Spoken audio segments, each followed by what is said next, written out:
Bagaimana hukumnya KPR? KPR itu boleh atau tidak? Jadi KPR kalau di bank konvensional kita sudah tahu pasti statusnya adalah skemanya pinjam duit bayar lebih secara dicicil ya. Kalau rumah 300 juta untuk 15 tahun jadi berapa, Pak? Jadi berapa? 900. Betul, 900. 700 pengalaman ya. Ada tambahan di situ. 300 jadi 700, 15 tahun. Baik. Ini 400 jutanya riba ya. Riba. Oh, riba kalau 400 juta itu ngitung dosanya gimana, Pak? Bukan tanggung jawab kita ngitung dosanya, yang kita takutkan adalah dosanya ya. Terus bagaimana kalau di bank syariah? Kalau di bank syariah, KPR di bank syariah itu, nah ini yang masih dipertanyakan oleh para ahli ekonomi syariah di tempat kita. Kita tidak memungkiri di sana ada sebagian tokoh yang membolehkan dan masih banyak juga yang melarang. Di antara sisi yang bahasanya, sisi pertimbangan bahasanya KPR di bank syariah itu belum sesuai syar'i adalah sebenarnya KPR di bank syariah ini hakikatnya adalah utang tapi bayar lebih, atau hakikat yang kedua bank menjual barang yang belum dia miliki. Ada dua transaksi andalan yang digunakan oleh bank syariah untuk KPR. Pertama, transaksi ijarah mutahiyah bitamlik, dan yang kedua transaksi murabahah lil amir bisyira. Kita lihat transaksi yang pertama, ijarah mutahiyah bitamlik. Ijarah mutahiyah bitamlik itu prinsipnya gini. Anda sewa, jadi istilah saja yang membuat ini rumit, Pak ya. Aslinya gampang. Begini, Anda sewa tapi dengan perjanjian pokoknya nanti setiap bulan bayar. Nanti kalau sudah sampai 10 tahun barang ini saya kasihkan. Barang ini saya kasihkan. Misalnya ya, Bapak Ibu punya sebuah rumah, kemudian ada orang yang mau sewa. Terus kita bilang sama dia, saya mau sewakan ini tapi dengan syarat, satu, harus 10 tahun. Boleh nggak? Boleh tidak? Boleh saja kan ya. Kalau cuman sewa 1 tahun 2 tahun saya nggak mau, harus 10 tahun. Kalau konsumen nggak mau ya sudah, pilih yang lain. Dia mau. Nah, angsur atau bayar setiap bulan sekian atau setiap tahun. Anda bayar setiap tahun 10 juta. Setiap tahun 10 juta selama 10 tahun. Flat, rata terus 10. Jadi totalnya 100 juta. Nilai rumah ini sebenarnya 90 juta dia beli dulu, tapi dia sudah dapat untung 10 juta dengan cara disewakan tadi. Kemudian pemilik rumah janji, nanti kalau sudah 10 tahun rumah ini saya kasihkan ke Anda. Namanya apa? Ijarah muntahiyah bitamlik. Sewa berujung pindah kepemilikan. Nah, itu yang dipakai oleh bank. Jadi bank begini, rumah ini rumah bank, rumah ini rumah bank, disewakan ke nasabah. Cicilan itu sebagai nilai sewa. Cicilannya biasanya berapa? Misalnya sebulan 1.200.000, atau anggap saja 1 tahun 12 juta. Dia bayar setiap tahun 12 juta terus selama 15 tahun. Nanti kalau sudah 15 tahun rumah itu diserahkan. Rumah itu diserahkan. Sudah? Jadinya rumah itu jadi hak milik setelah 15 tahun. Ini namanya ijarah muntahiyah bitamlik. Boleh atau enggak transaksi kayak gini? Hah? Enggak boleh. Kenapa, Pak?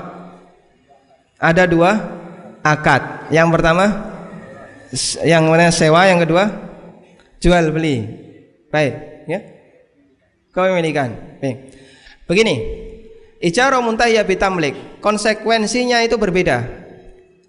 Di situ ada akad ijarah dan ada akad baik.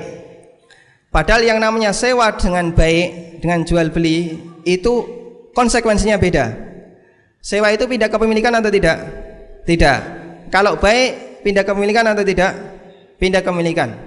Dan Nabi sallallahu alaihi wasallam mengatakan dalam hadis, la syartani fi bai'atin. Tidak boleh ada dua syarat dalam satu jual beli. Di antara penjelasannya adalah dua syarat yang dia jika digabungkan nanti konsekuensinya beda. Yang itu memicu terjadinya sengketa.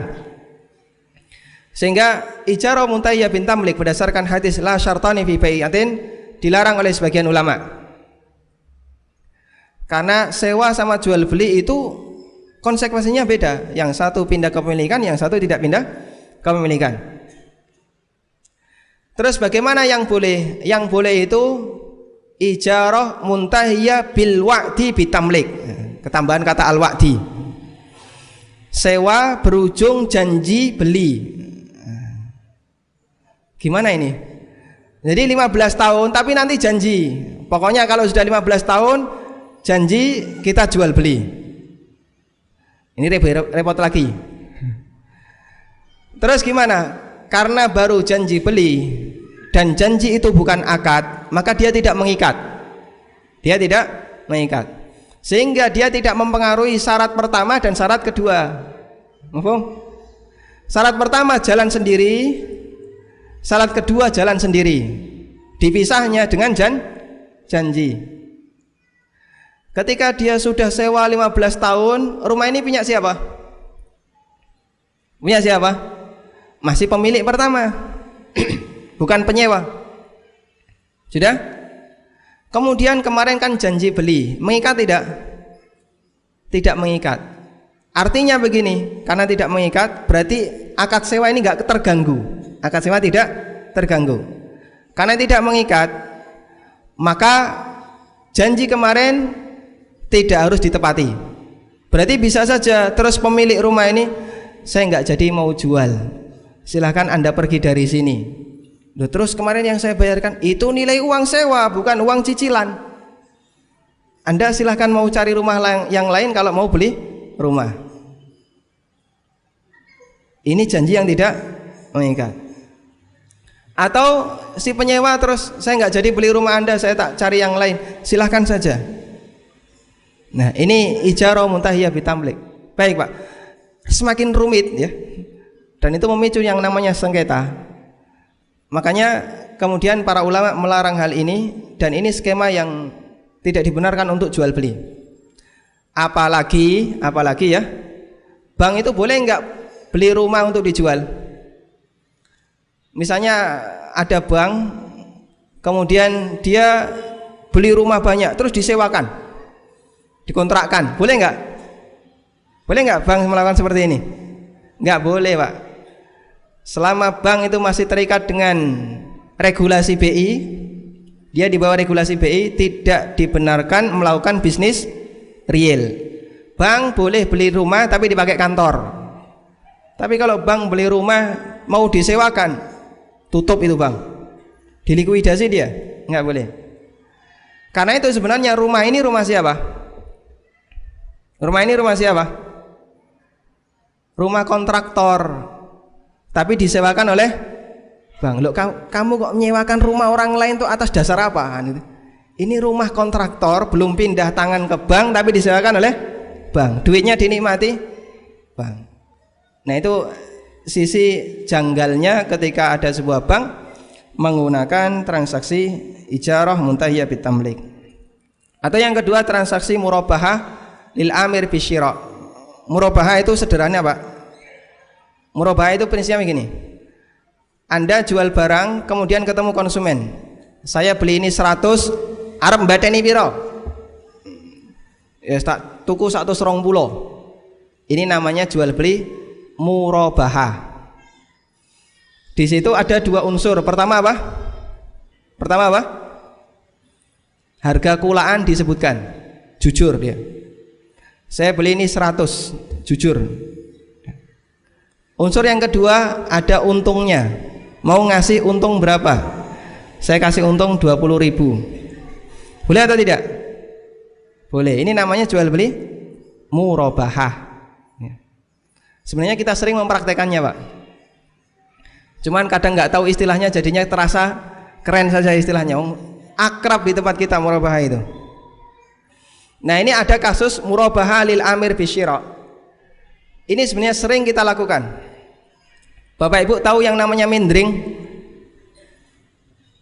Itu bahasa Jawa Timur ya. Mindring itu adalah nggak punya KBBI ini. Ada orang yang jual beli perabotan ya. Dia keliling ke kampung perabotan ya Pak. Lawe-lawe. Lawe-lawe. Kemudian ada salah satu konsumen yang lihat, punya baskom nggak Pak? Nggak ada. Terus dia bilang, ya insya Allah seminggu lagi tak bawakan. Seminggu lagi tak bawakan. Apa di sini? Sudah terjadi transaksi belum? Orang ini kan baru tanya, saya mau beli baskom, punya enggak? Enggak punya, seminggu lagi tak bawakan. Terus dia janji, ya sudah nanti kalau sudah ada baskom saya beli. Seminggu depan dia bawa itu baskom. Sudah jadi beli enggak ini? Baskom ini otomatis terbeli atau belum? Belum. Otomatis terbeli atau belum? Belum. Nah kemarin kan sudah janji, katanya mau beli Bu. Enggak jadi ya Pak, sudah beli. Sakit hati enggak ini?